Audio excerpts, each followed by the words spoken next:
Traitors of the greater good? You think you can hide? You think you can undermine the unity of the Tauva? Let me tell you what happens when your loyalty falters. Forget show trials. Forget lengthy investigations. The moment your commitment to the collective wavers, you are no longer a part of it. You are simply gone, reassigned to a place where your individualistic notions can do no harm. They call it Gobi. It's not a prison, it's an erasure. Welcome, lore masters, to a deep dive into the most deceptively simple and terrifyingly efficient system in the 41st millennium, the Tau bureaucracy.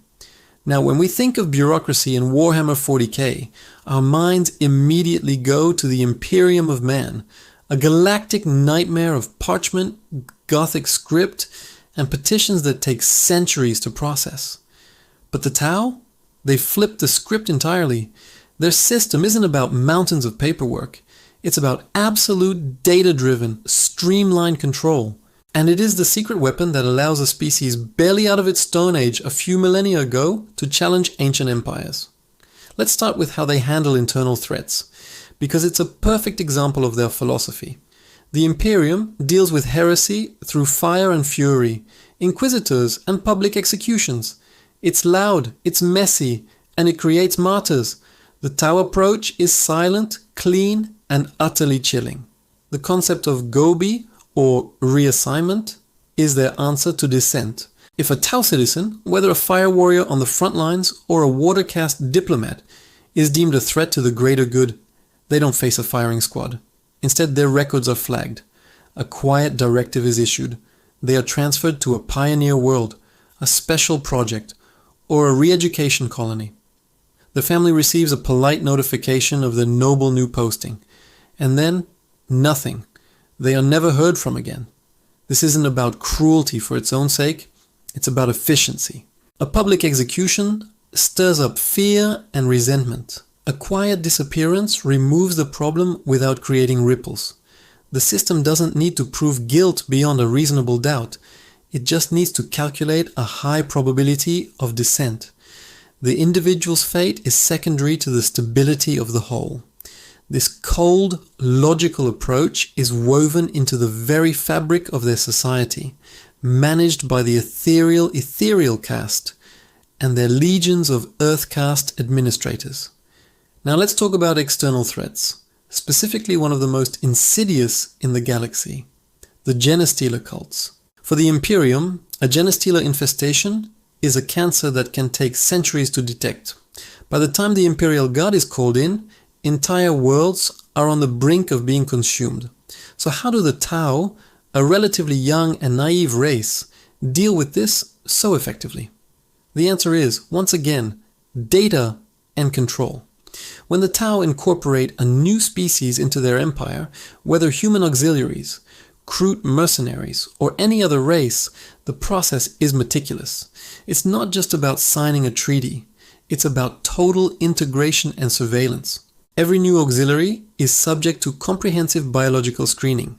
Blood samples, genetic markers, physiological scans, it's all logged, cross-referenced, and stored in a central database. The Tau Earthcast are masters of biology and data analysis. They know the exact genetic baseline for every species under their protection. Now imagine a Genestealer patriarch begins its insidious work in a Guevesa, or human auxiliary, settlement. The first few hybrids are born. They look mostly human, but their DNA has been subtly altered. In an imperial hive city, they could blend in for generations. In a Tau settlement, the next mandatory health screening lights up like a warning beacon. The system flags an anomaly, a deviation from the established genetic baseline. It doesn't need to know what a Genestealer is. It doesn't need to have ancient texts describing tyrannids. All it sees is a data point that doesn't fit the pattern. An automated alert is sent to the local ethereal administrator. A team of pathfinders, equipped with advanced scanning technology, is discreetly dispatched. They don't storm in with flamers blazing. They conduct further tests, perhaps under the guise of a public health initiative or a vaccination drive. They isolate the infected individuals, confirm the genetic taint, and then act with surgical precision. The first, second, and even third generation hybrids are quietly removed from the population. The patriarch is located and eliminated. The entire cult is dismantled before it even has a chance to spread its creed or grow its numbers. The general population might not even know a threat was ever present. For them, it was just another routine checkup. This is the Tau S perfection in action, a problem identified and solved with minimal disruption and maximum efficiency. No mass purges, no planetary quarantines, just clean data leading to a clean solution. So why does this system work so well for the Tau? It comes down to scale and philosophy. The Tau Empire is, galactically speaking, tiny. Their territory is a small, densely populated sphere of stars on the eastern fringe. This small footprint is their greatest bureaucratic advantage.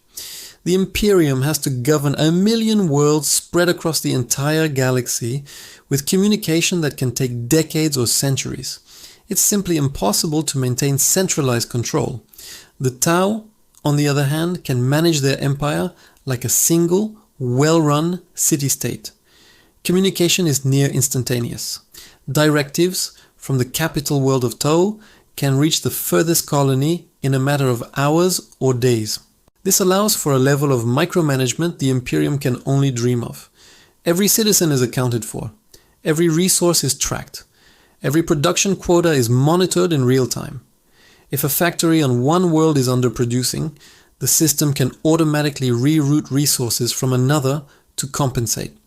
If a military unit suffers losses, replacements and new equipment are dispatched before the commander has even finished filing their report.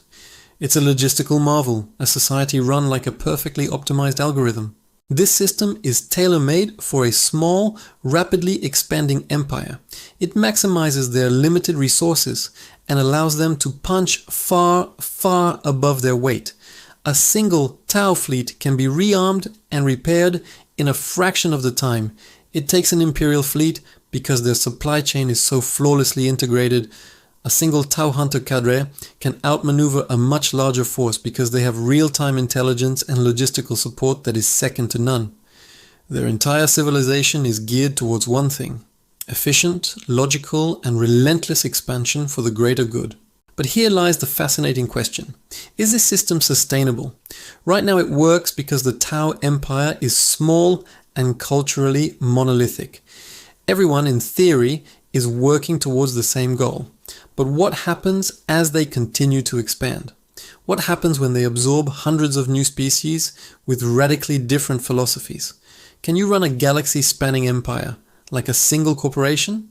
Can data and algorithms truly account for the chaos of free will, faith, and rebellion on a galactic scale? The Imperium's bureaucratic nightmare is, in a strange way, a product of its success and its age. It is a system that has had to adapt to unimaginable scale and diversity over 10,000 years. The Tau's pristine system has not yet faced that test. It is a perfect machine, but the galaxy is an imperfect, chaotic place. As their footprint grows, the very efficiency that is their greatest strength could become their biggest vulnerability. A single, critical data error, a well-placed piece of malware, or a philosophical schism that can't be quantified could cause the entire elegant structure to come crashing down. For now, though, the Tau bureaucracy remains a testament to what a species can achieve when it replaces faith with logic, tradition with data, and passion with cold, hard efficiency. It's a system that identifies traitors before they can act, neuters alien threats before they can fester, and mobilizes its society with a speed that terrifies its ancient and lumbering rivals. It is the quiet, humming engine behind the meteoric rise of the Tau Empire. And it serves as a chilling reminder that sometimes the most dangerous weapon in the galaxy isn't a battlesuit or a plasma rifle, but a perfectly organized spreadsheet. Thank you so much for watching. If you enjoyed this look into the administration of the greater good, be sure to hit that like button, subscribe for more deep dives into the lore of Warhammer 40,000, and let me know in the comments what you think. Will the Tao's system survive the test of time, or is it doomed to collapse under its own weight? See you next time.